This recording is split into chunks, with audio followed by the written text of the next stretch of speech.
Hello my friends and welcome back to another Baldur's Gate 3 tier list and guide. Hope you're all doing well. Today we're continuing my updated ultimate guide to spells with the second half of the level 2 spells, including some of the very most powerful spells in the game. I've already discussed the rating system and assumptions and what each of the tiers mean in part 1, so we're just going to dive right in. But before I do want to take a very quick moment to say thank you so much to Cedric Ada for the $8 donation, Seth NMX for the $10, Aquilo NL for the €2, and Hudson Miles and Onur Dogan for becoming channel members. Thank you so much, my friends. I really appreciate your support. It really means a lot to me. Alright, let's get magical. We're going to start with Knock. Knock is a very simple spell with one effect: it opens a lock. It does so regardless of how difficult a lock it is, so for the most part it's always going to work, but there are some locks in the game that can't be opened with Knock and can be lockpicked, and there's also some locks in the game that can't be lockpicked but can be opened with Knock. But for the most part, this basically replaces having a sleight of hand character in your party in order to open locks, but not to disarm traps. Sleight of hand is pretty easy to achieve in a party. All you need is a character with proficiency and reasonable dexterity, so you don't really need a rogue to be able to open most of the locks in the game. And even if you have to pass on opening a few locks while you're playing through Honor Mode, it's not a big deal. The game is designed so you can win without ever opening a single lock.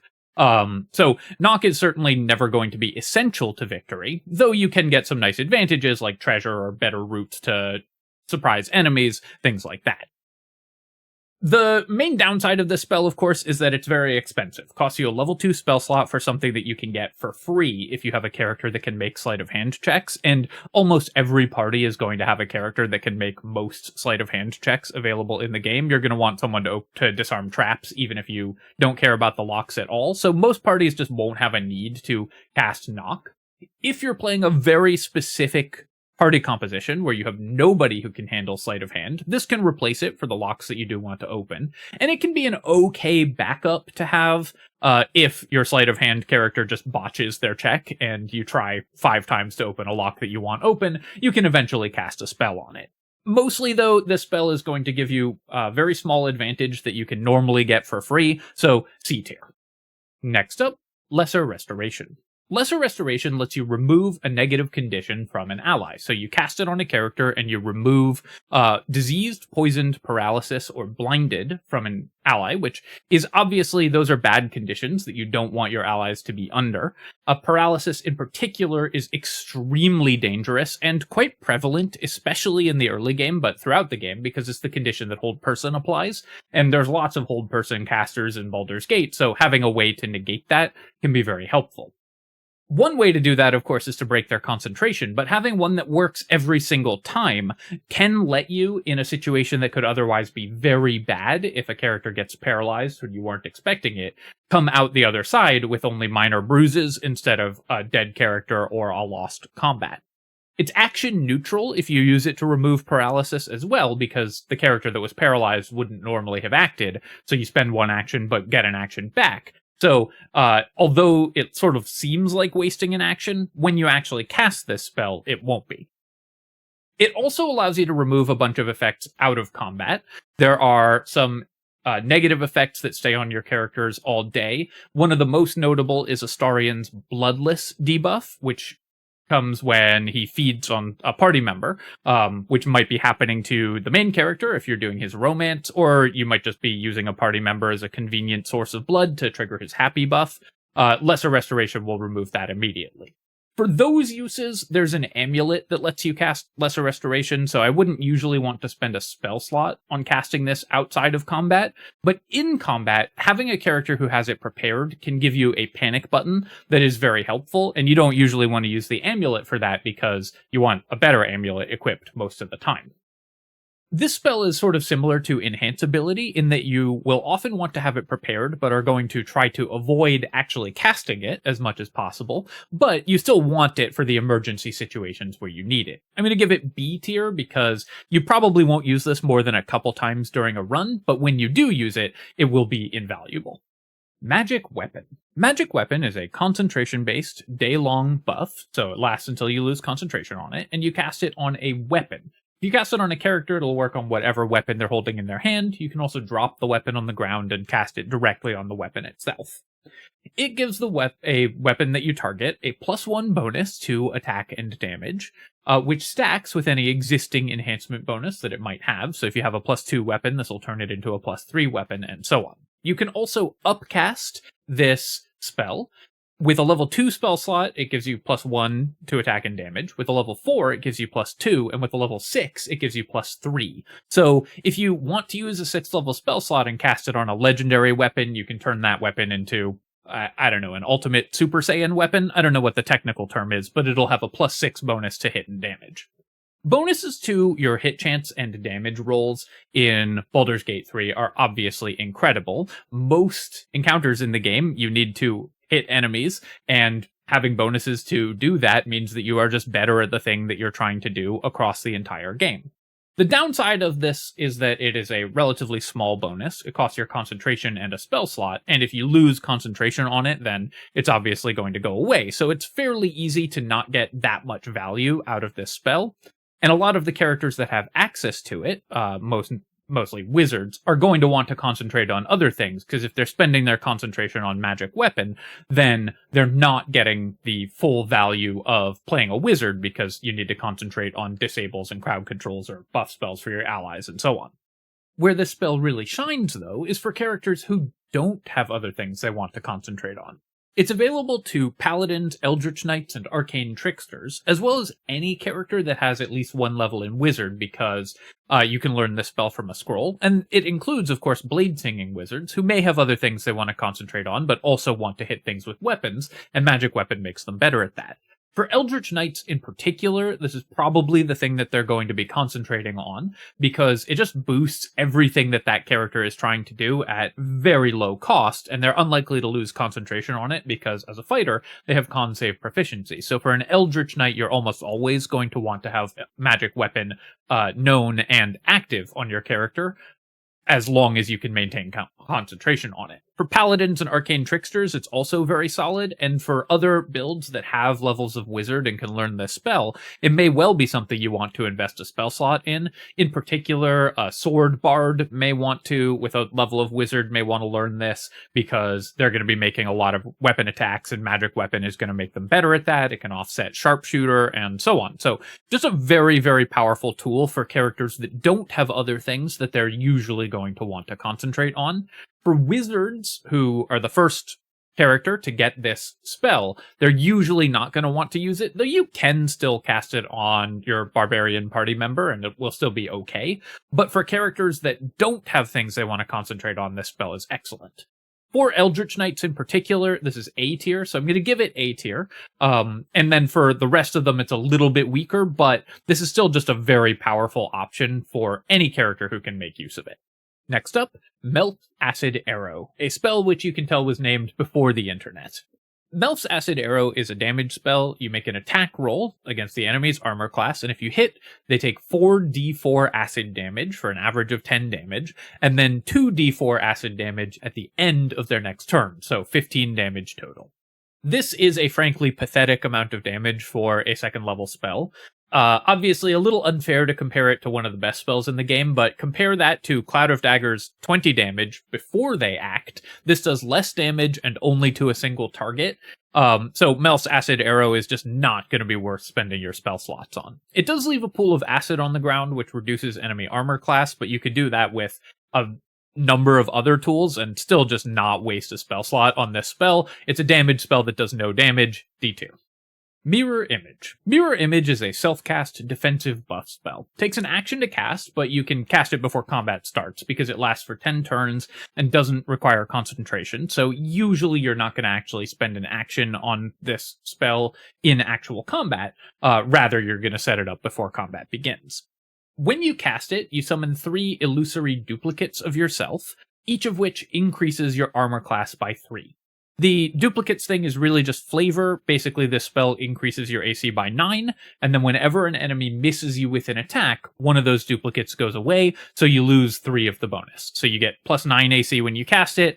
Each time an enemy misses with an attack, you lose 3 of that bonus until the mirror image has gone away. Now, plus 9 AC for one fight is a pretty solid bonus for a level 2 spell slot. You'd be very happy with that. Plus 6 AC is not bad, and plus 3 AC is okay. Certainly not worth a level 2 spell slot, but definitely a nice bonus. If you do manage to stop 3 attacks directed at your character, then Mirror Image will have gotten very good value. But often it won't cause attacks to miss because the AC bonus just won't be high enough, so enemy attacks will still hit you, especially after the first miss. So you can't rely on this to perfectly protect you. The thing that makes this spell good, though, in Baldur's Gate 3 in particular, is the way the AI chooses targets. When the AI is choosing who to shoot at, it considers a few things, and one of the things it considers is how easy it is for it to hit that target. So characters with really high armor class, the AI will simply tend to not shoot.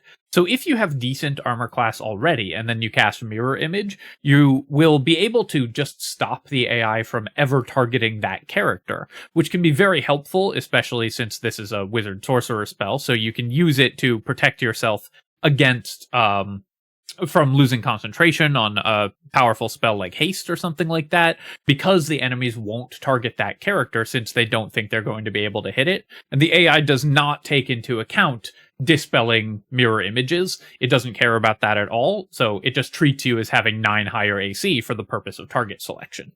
This spell can also be useful on characters that already have naturally high AC to just make them basically invincible to enemy attacks. If your AC is high enough, enemies will actually just pass their turn and not do anything and not even try to attack you. So on an Eldritch Knight, for example, with between the shield spell and mirror image and just having naturally high AC from being an armored character, you can easily hit armor class in the high 30s and enemies just won't attack that character. For an extreme example of this, check out my video, The Highest Possible AC in Baldur's Gate 3. It's actually a little higher post-patch 8 now, so we could do even better than we do in that video. But just getting your AC high enough that enemies can't hit you means that you will have a character who's invincible for one fight. So mirror image is pretty powerful in certain encounters where enemies will actually just pass their turn and not even try to break the mirror images. For that reason, I'm going to give it B tier. It's still pretty expensive, but as a defensive tool, this is a very good one. It will cause enemies to redirect their attacks to your other party members. It can cause enemies to just pass their turn if the only character they can target they don't think they can hit at all.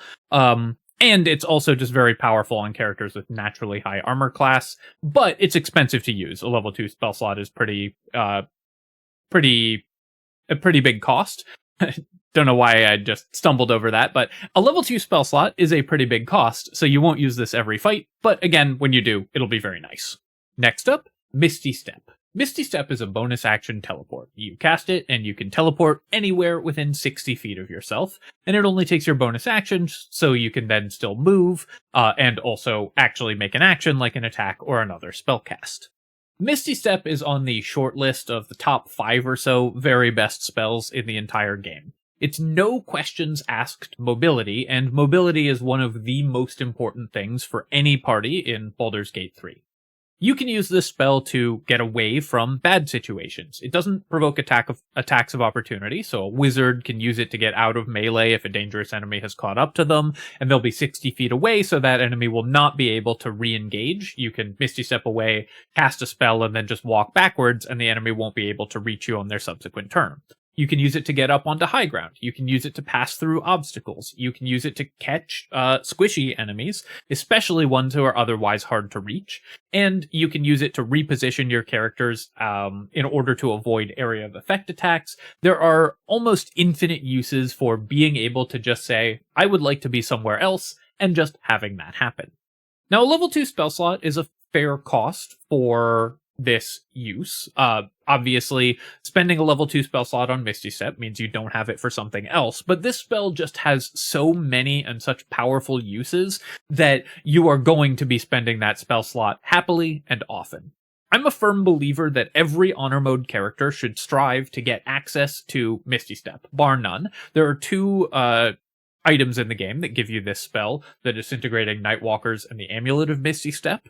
And most parties are going to want at least 2 characters that can naturally cast the spell and 2 characters wearing those items so that everyone can use Misty Step when necessary. This spell is just absurdly good. Being able to move your character to another location solves encounter after encounter after encounter. S tier for Misty Step. Moonbeam. Moonbeam is a druid concentration-based damage spell. You cast it and it creates a circle on the ground with a 3-foot radius, which obviously is tiny. You're almost never going to get more than one enemy in the radius of Moonbeam. Maybe sometimes you'll get 2 if they're very, very clustered, but you can never get more than 2 in this spell, under most circumstances.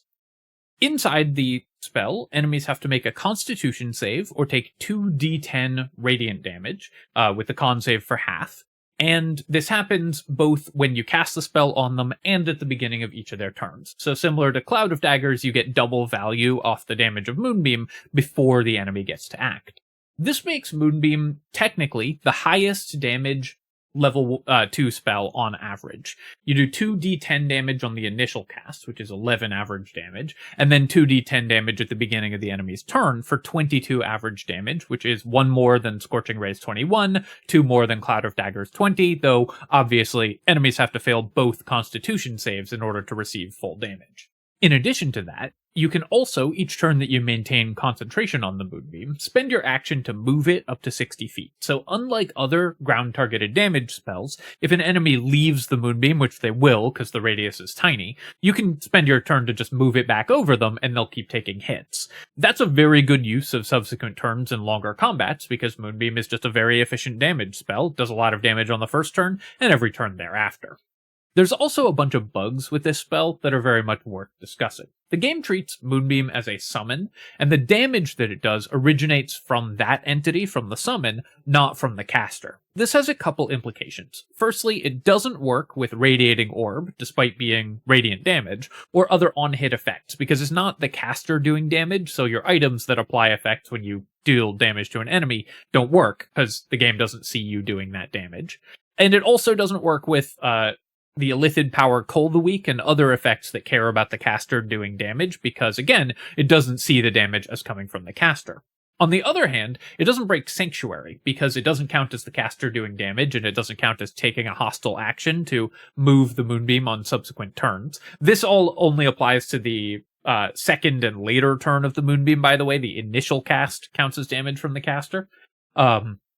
So when you have a character with Sanctuary, you can have them just keep chasing enemies around the field with Moonbeam, and the enemies won't be able to target them in order to interrupt your concentration on Moonbeam or retaliate in any way. That's obviously a cheesy and quite broken combo, but very, very powerful when you're using this spell.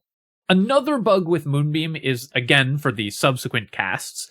The game uses your item save DC, not your caster save DC. If you don't know what this means, then you probably don't really need to worry about it. But basically, if you are a multi-classed character casting Moonbeam, the save DC can sometimes be unexpectedly low because it's using the save from the wrong casting class rather than your druid save, as you would expect. So Moonbeam can sometimes do less damage than you think because enemies will make the save more reliably if you're a multi-classed character. All of those bugs aside, though, this is still just an incredibly efficient damage spell. Dealing 22 damage every turn for 10 turns is just very, very nice, and even if you're only hitting one character with it, Moonbeam is just a very solid damage spell. The only thing really holding this back is that druids have other amazing spells to concentrate on, but this is still a powerful spell. When you want damage, it's a great option. A tier.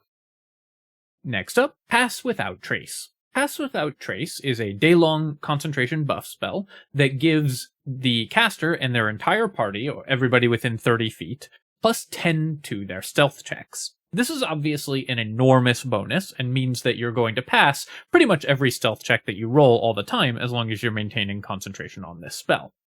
However, in Baldur's Gate 3, you don't really roll stealth checks. Even characters that are staying stealthy, if they don't enter enemy vision cones, they never actually roll stealth. So most characters that are trying to stay hidden simply don't roll stealth checks at all and don't actually need Pass Without Trace. There are 2 types of characters, though, that will roll stealth checks. Stealth archers and characters using greater invisibility. When you make an attack, you can sometimes pass a stealth check to avoid the enemy noticing you and get that attack without entering combat. And with greater invisibility, you can freely make attacks as long as you keep passing stealth checks in increasing difficulty.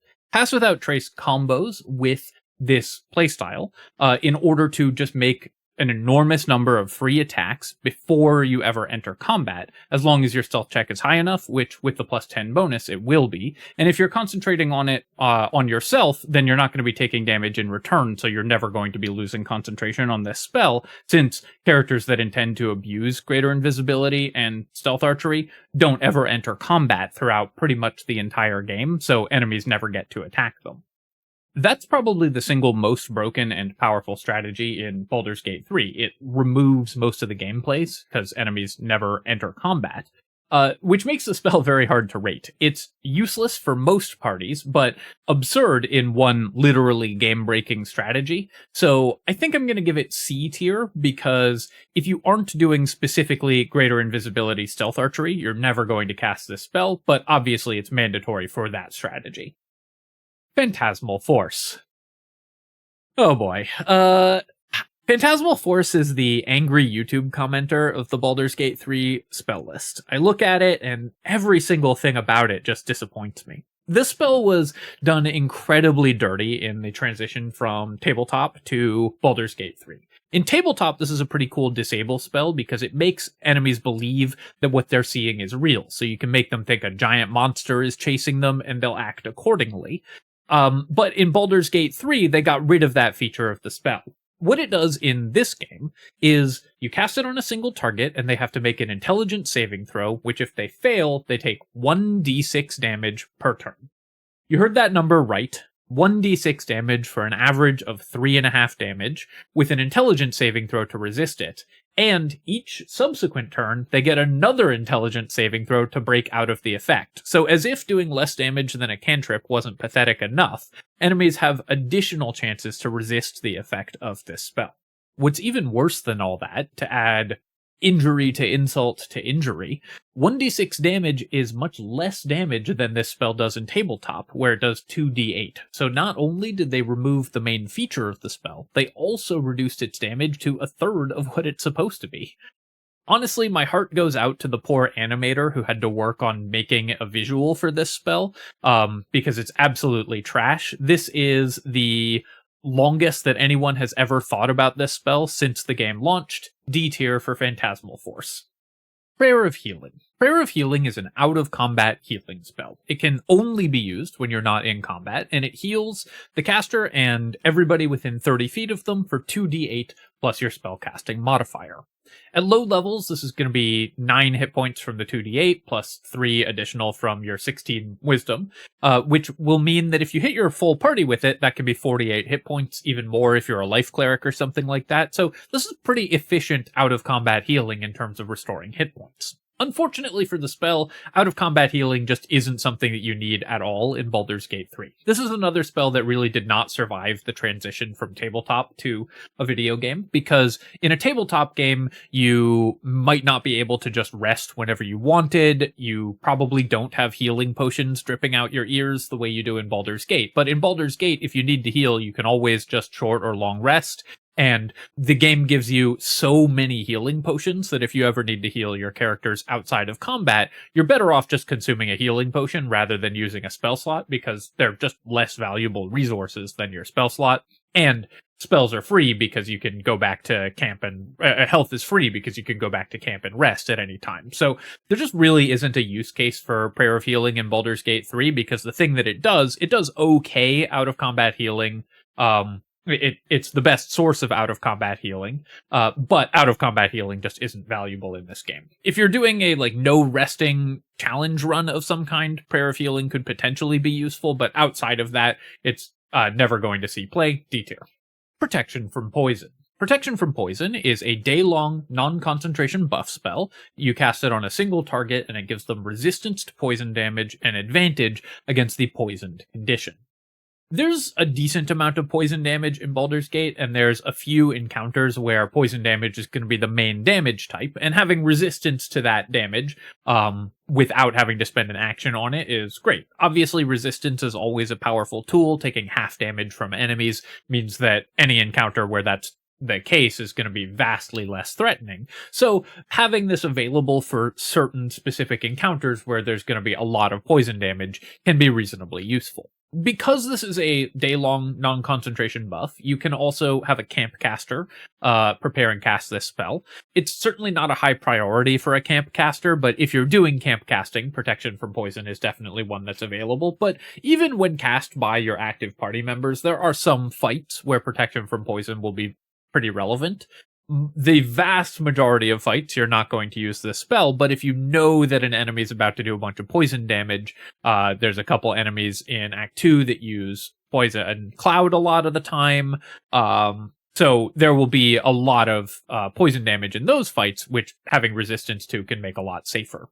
For that specific reason, I'm going to give this C tier, though I will say it's a fairly low C tier because there's only a few fights in the game where it's relevant, but for those fights it is still pretty relevant. Ray of Enfeeblement. Ray of Enfeeblement is an attack roll-based concentration debuff spell, which is a kind of unusual combination of features for a spell to have. You target a creature with it and make an attack roll, and if you hit, then they get the Feeble debuff without a saving throw, and then at the end of each of their turns, as long as you maintain concentration on the spell, they get a Constitution save to try to break out of the Feeble debuff. So the first turn, if you hit them, they don't get a save. Every subsequent turn thereafter, they get a save to break out the spell effect. The Feeble debuff gives enemies, causes enemies to only deal half damage with their weapon attacks if that weapon attack is made with strength. So it won't work against archers, it won't work against rogue-type characters who are attacking with finesse weapons that are based on their dexterity, but against characters with a greatsword or an axe or something like that, where they're attacking based on strength, then Ray of Enfeeblement will cause them to do half damage. Half damage, obviously, is very powerful. It's like all of your characters having resistance to their damage, and it stacks with other sources of resistance. So if you have resistance to that damage type and Ray of Enfeeblement on the enemy, they'll only be doing 1/4 of their normal damage to you. The main downside of this spell is that it is a concentration debuff spell, and if you're going to be concentrating on a debuff, why are you concentrating on Ray of Enfeeblement instead of something like Hold Person that just wins the fight outright? This decreases their damage, but there are lots of spells that stop them from doing anything at all. And it only works on a small subset of enemies, or a reasonable subset of enemies, but not every enemy, because they need to be a strength-based weapon attacker, so it doesn't work on characters with natural weapons. And also, not every character that this should work is tagged properly, so there are some characters where it should work, where it doesn't.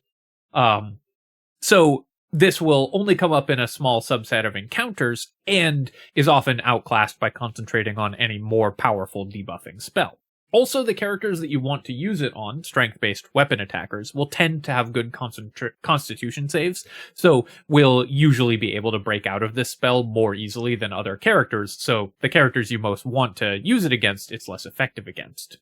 There is, however, a use for Ray of Enfeeblement, which is that very few enemies are completely immune to this effect, and on Honor Mode, a lot of bosses have immunity to more powerful debuff spells, whereas they don't to Ray of Enfeeblement. So this may be a debuff that you can land on a boss in order to stop them from doing meaningful damage, even if they're immune to a bunch of other possible ways to shut down that character. For that reason, I'm going to give it C tier, though honestly, if you forgot that this spell existed and never cast it, you certainly wouldn't be harmed, but technically this can come up against some bosses who are immune to more powerful debuffs. Scorching Ray. Scorching Ray is a direct damage spell. You cast it, and you fire 3 beams of fire at enemies, and you can split them between multiple targets or target them all at the same target. It's an attack roll, so it can critically hit, and each beam does 2d6 fire damage if it hits. Now, if all 3 beams hit, this is an average of 21 damage, which makes it the second highest single target damage spell available at second level, 1 less than Moonbeam and 1 more than Cloud of Daggers, but obviously less reliable than Cloud of Daggers because you need to hit all 3 attacks in order for the Scorching Rays to land. On a character with critical hit bonuses, though, the fact that it has attack rolls can actually be a significant advantage, and also it combos extremely well with Hold Person because automatic critical hits will mean that all of the damage from Scorching Ray is doubled.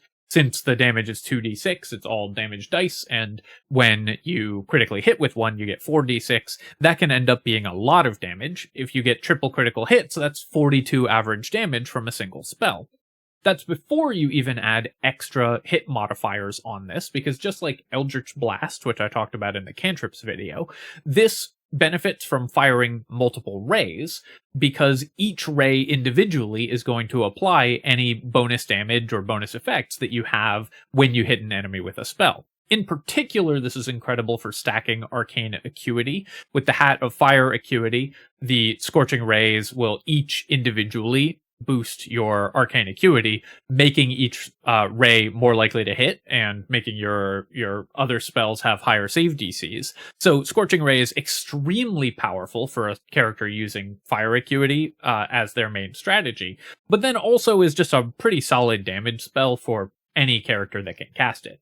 Having a non-concentration damage option that can be split across multiple targets, that's pretty reliable because at least one of the rays is very likely to hit most of the time that you cast this spell, is very useful for a character that is usually going to want to concentrate on something else. So for a wizard or sorcerer, this can be a better damage option in some fights than Cloud of Daggers, because your concentration will be used up on something else.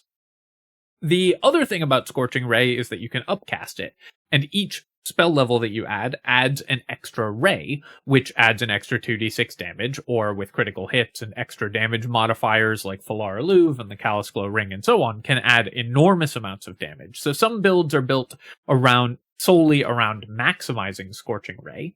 A Fire Dragon Sorcerer can add their Charisma modifier to each as damage to each of the rays as well, because the Fire Draconic sorcerers will add their Charisma modifier to any fire damage they do, and just like every other on-hit effect, this is going to apply for each individual ray, so you can stack your damage up pretty significantly with this spell. Even if you're not building around maximizing it, though, this is just a very solid spell overall. I'm going to give it A tier because there are definitely fights where it's just not that efficient in terms of damage, and it doesn't win fights on its own unless you're really building around it the way the S tier spells do, but this is just a very solid spell that's going to see a lot of play on any character that has it. C. Invisibility. C. Invisibility is a long rest, non-concentration buff. When an invisible creature moves within 30 feet of the character who has C invisibility, that creature has to make a dexterity saving throw, or they lose their invisibility and become visible.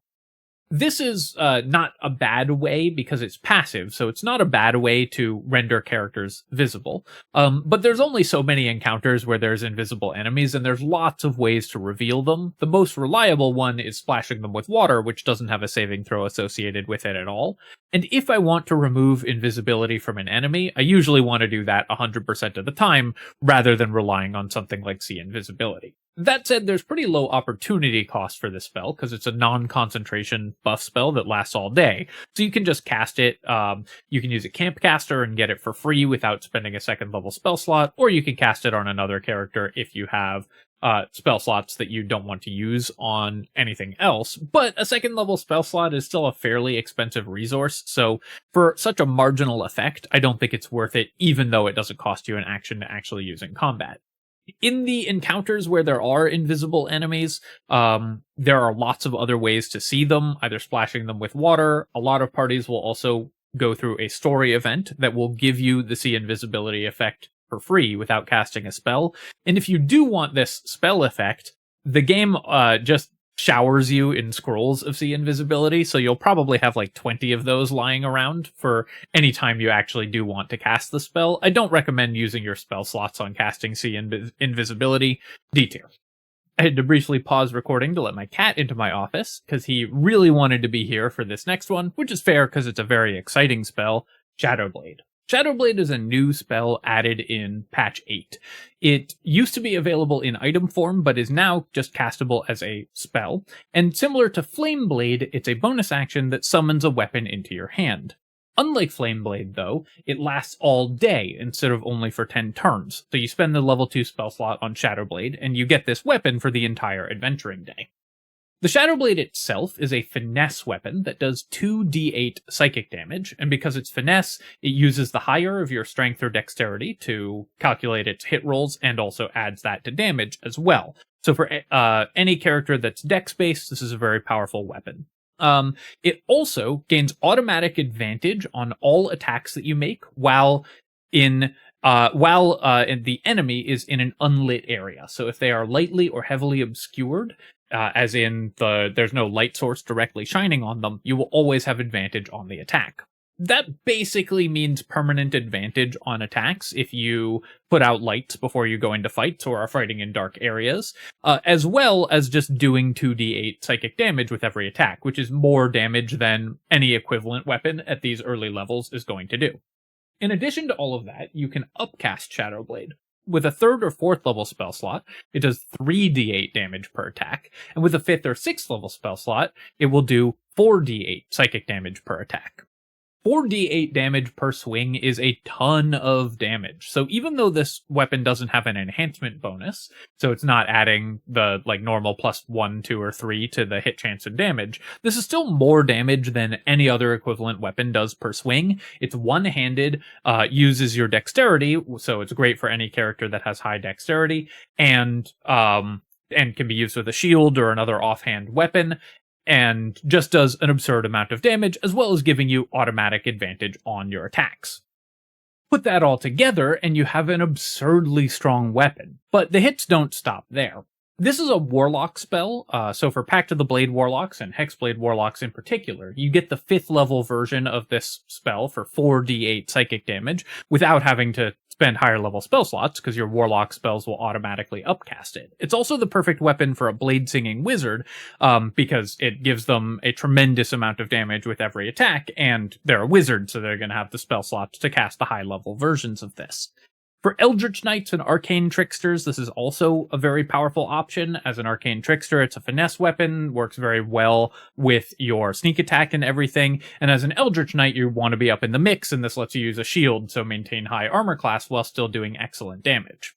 There's also one particular item interaction that makes Shadowblade, that sends Shadowblade from merely amazing to incredibly broken, and that is the Resonance Stone. The Resonance Stone is an item that just sits in your inventory, and everything within a radius of you gains vulnerability to psychic damage. That includes the caster, but that mostly, or the holder, but that mostly doesn't matter, because when enemies have permanent passive vulnerability to all the damage you're doing, and the Shadowblade will now just do double damage on every single attack, they're just going to die immediately. So the Resonance Stone Shadowblade combo is just absolutely game-breaking and makes this weapon go from already excellent to truly absurd if you're going to use that combination. The fact that it doesn't cost an item slot to double all of your damage is just icing on the cake, but any time that you can give enemies permanent vulnerability to your weapon attacks, you're going to take it. There are a couple enemies in the game that are immune to psychic damage, but you just use, a different weapon for those fights, and for every other fight, you have one of the most powerful weapons in the game. Shadowblade gives you such a powerful tool that for any character that can both cast a spell and also make weapon attacks, it's usually going to be the best weapon. For Warlocks, especially Hexblade Warlocks and Blade Singing Wizards in particular, this weapon is incredible, but it's also just a very good default weapon just to have on almost any other character. And even for a wizard who's primarily a wizard, like an Abjuration Wizard, can cast this spell and get up in melee and still do respectable damage. If you're an Abjuration Wizard, then you're safe to do that. So Shadowblade is just absurdly strong S tier. Next up, Shatter. Shatter is an AoE damage spell. It does 3d8 thunder damage with a Constitution save for half in a 10-foot radius. It's just a cast spell, and it's got 60-foot range, so you just select an area on the ground. Everything within 10 feet of that point has to make the con save, or they take 3d8 thunder damage. If they pass, they take half damage. This is not much damage for a level 2 spell. 3d8 thunder damage is fine, but it's the same amount of damage that the thunder version of Chromatic Orb does. The fact that it's AoE obviously means you're going to get more damage out of this than you will out of Chromatic Orb, but it's still comparable damage to a level 1 spell, and has a saving throw, so enemies will often take half damage. Being a constitution save is also a disadvantage. A lot of enemies will have very good constitution saves, so they're going to pass the saving throw against Shatter pretty reliably and take half damage from this spell. The main advantage of this spell is its AoE and not concentration, which is not otherwise available at second level. The other main AoE spell is Cloud of Daggers, which is obviously way better, but takes your concentration. So the question is it worth spending a spell slot on this while you're concentrating on something else? And the answer is almost always no. Shatter is just a damage spell that just does not do enough damage to justify spending the action and the spell slot on it. It's unreliable and it's very low damage output, so I wouldn't recommend casting this spell against enemies. However, there is one very specific use for Shatter, which is against the Scrying Eyes. The Scrying Eyes are scattered throughout the game and are particularly prevalent in Act 1, and if they see you starting a fight or committing a crime against the Absolute, then you can get into some pretty difficult fights before you're ready. So being able to remove them from play can be pretty useful, and Shatter's a good way of doing that. Inorganic creatures have disadvantage on the saving throw, so they'll almost always take full damage from this, and they have vulnerability against thunder damage, so you'll almost always one-shot them if you use Shatter on the Scrying Eyes. You can use Chromatic Orb for thunder as well, but Shatter's going to be a little more reliable because of the saving throw disadvantage. So this is a good way to get rid of those in order to move freely about in Act 1. So just for that use against the Scrying Eyes, I'm going to give Shatter C tier. It's also useful for Tempest Clerics who can maximize it, so it does have a use for them as well, though they don't have to choose to prepare it because it's a domain spell, so they'll always have it. But in particular, you're going to use this spell against Scrying Eyes for most parties. Next up, Silence. Silence is a ritual spell, meaning that it doesn't cost a spell slot when used outside of combat, and it creates a 20-foot radius area on the ground, so a very large radius, in which creatures cannot cast spells. It requires your concentration, and there's a couple spells that you can cast while silenced, but for the most part, anything caught inside of it will not be able to cast spells. This used to not start fights, so you could silence enemy spellcasters before fights began, but they have fixed that, so silence will start hostilities. But initiating a fight against enemy spellcasters by putting silence on the ground costs you no resources and will often ruin their first turn, especially if you can keep them trapped inside the silence area with another spell or effect that reduces their mobility in some way. If an enemy spellcaster is silenced, they are not a threat because they're just not able to cast their dangerous spells, and you can start fights by casting this spell for free without costing a spell slot at all because it's a ritual. Silence also has some other uses in Honor Mode, especially because a lot of Honor Mode boss legendary actions require them to make some kind of noise, which they can't do while silenced. So there's some specific legendary actions, in addition to also spellcasting, that you can prevent by having silence on certain Honor Mode bosses. So not only is this good against fights with spellcasters, it's also good against bosses who need to yell to call their allies or something like that with their legendary actions. The main downside of this spell is that often enemies can just walk out of it because it doesn't stop them from moving or anything. So you're going to need to combine it with some way to keep them in place in order to actually get value out of the silence. There are also some story events that it can interfere with because it can prevent scripted dialogues that are supposed to go off during combat.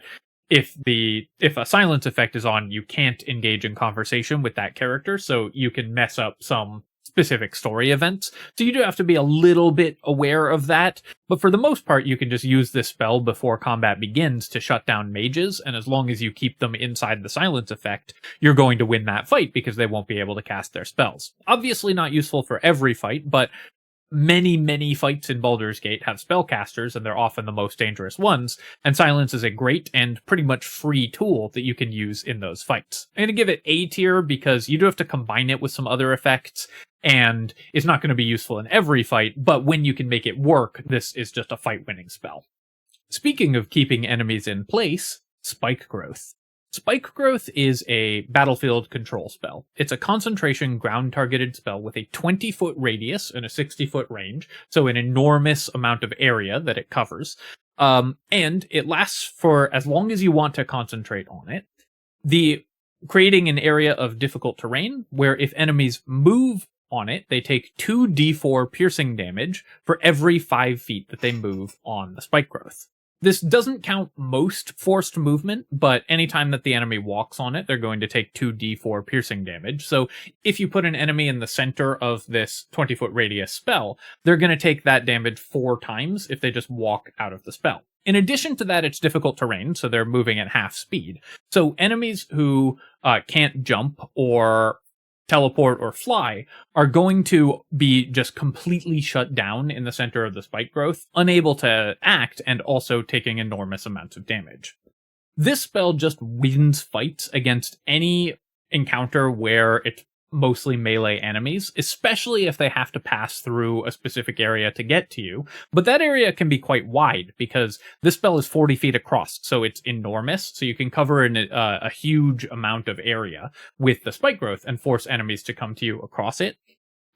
Especially potent when combined with effects like Fog, Cloud, or Darkness that prevent enemies from jumping, or the Warlock spell at level 3, Hunger of Hadar, is another extremely natural combination with spike growth.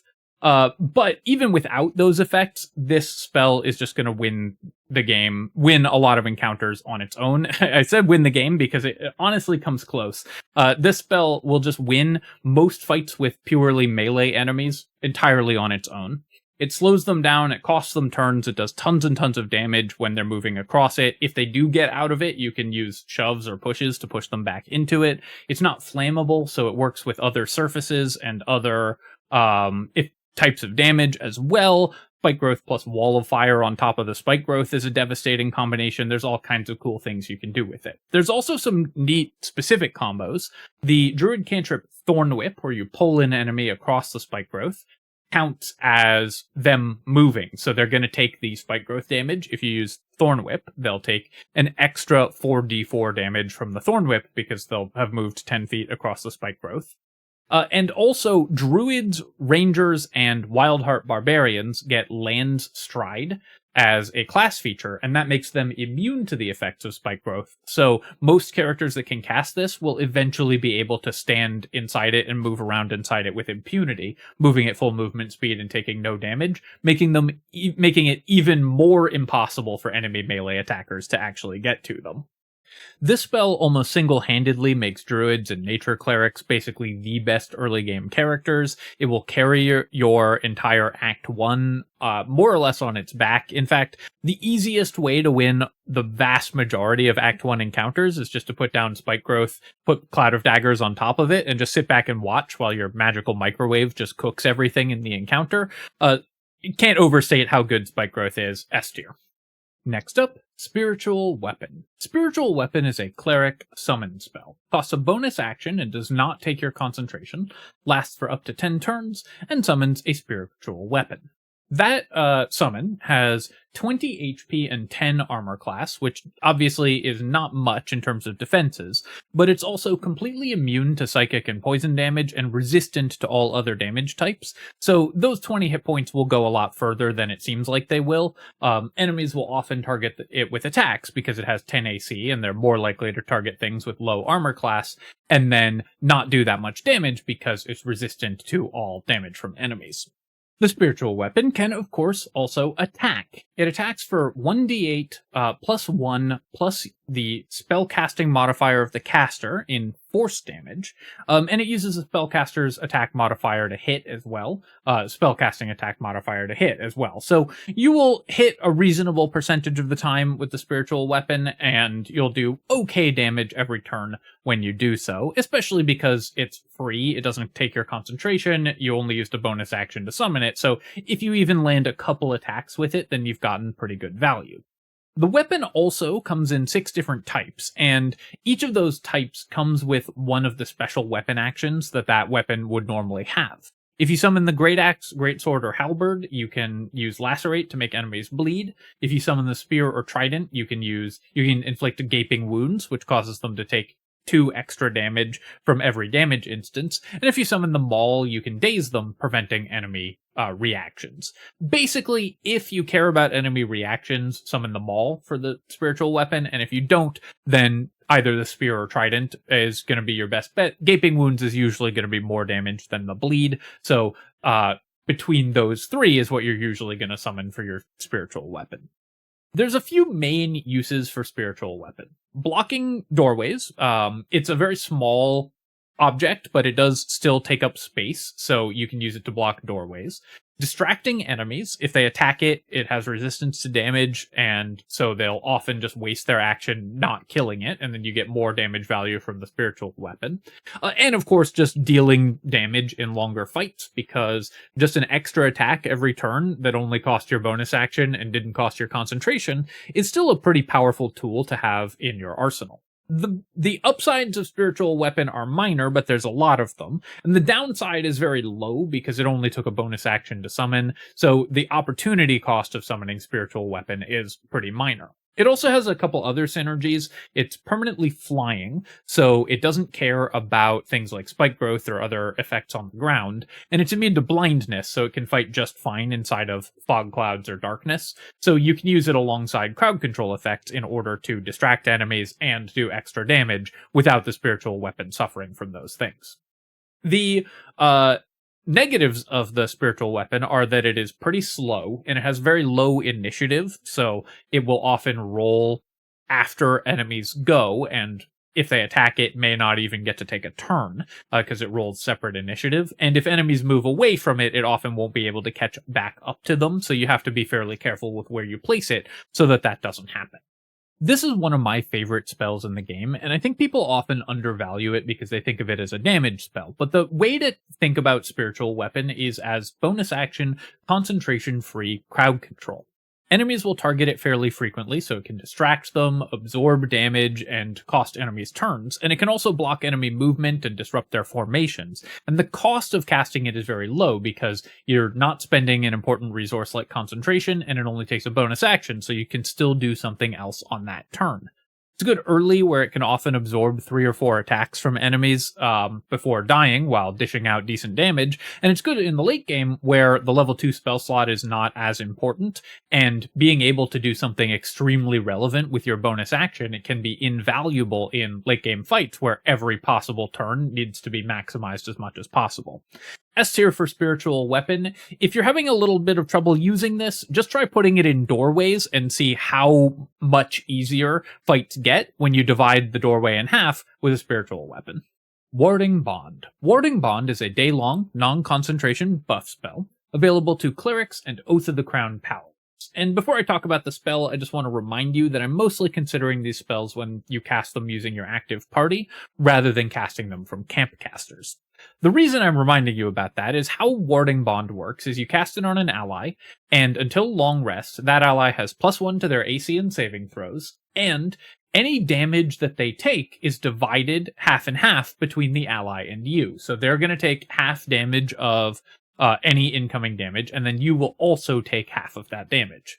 The reason that this interacts with camp casting is that the most common way you're going to see this spell recommended for players to use is to have characters who stay at camp cast it on your active party, and then your active party just has permanent resistance to all damage. You will come back to camp and find your casters dead, but that's a small price to pay for being able to just take half damage from all enemies for the entire game. Now, I think that that's a pretty cheesy strategy in general, but it is obviously very powerful. So if you're using Warding Bond to just gain permanent resistance to all damage by casting it from a camp caster, then it's obviously an S tier spell. More interesting, I think, is the use of the spell as an actual spell that you cast from your active party. Is it worth splitting the damage across 2 party members at the cost of a 2nd level spell? You also get a small additional bonus to defense to the target of the Warding Bond as well. I think the answer is, irritatingly enough, it depends, or sometimes. This is a spell that can be very useful if you have a character who is tending to take most of the damage that your party takes. So if you have a frontliner like a barbarian who's taking most of the damage that your party is taking, Warding Bond to split that damage up can make healing, especially AoE healing, go much further, can stop that character from being dropped in a single round, and can make your party a lot more resilient. Warding Bond also interacts pretty interestingly with a lot of other sources of damage reduction, because resistance in Baldur's Gate applies before flat damage reduction. So a character in heavy armor that reduces incoming damage, like the Adamantine Splint, will take half damage from Warding Bond and then subsequently reduce that damage by 2.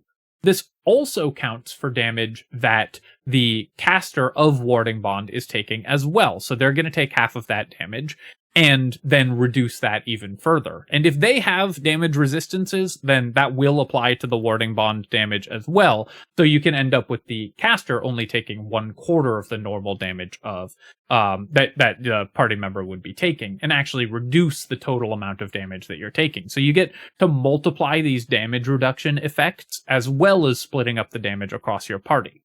You need some pretty specific party setups to make this good, but there are definitely setups that make this very powerful, especially involving things like Abjuration Wizards, who are multi-classed with Cleric to get access to the spell. Oath of the Crown Paladins actually can cast Warding Bond and have it be very good, because they will have a lot of hit points and usually heavy armor to reduce incoming damage further. So Oath of the Crown Paladins can make use of Warding Bond sort of as intended and actually use it as a spell that you cast from your party. This is just a powerful effect.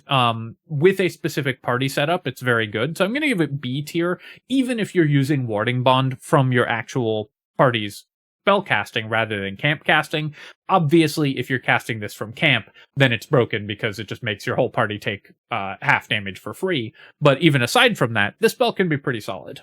And finally, Web. Web is a concentration battlefield control spell, and it's almost identical to the level 1 spell Entangle with a couple differences. You cast it on the ground and it has a 13-foot radius, so 3 feet larger in radius than the Entangle spell.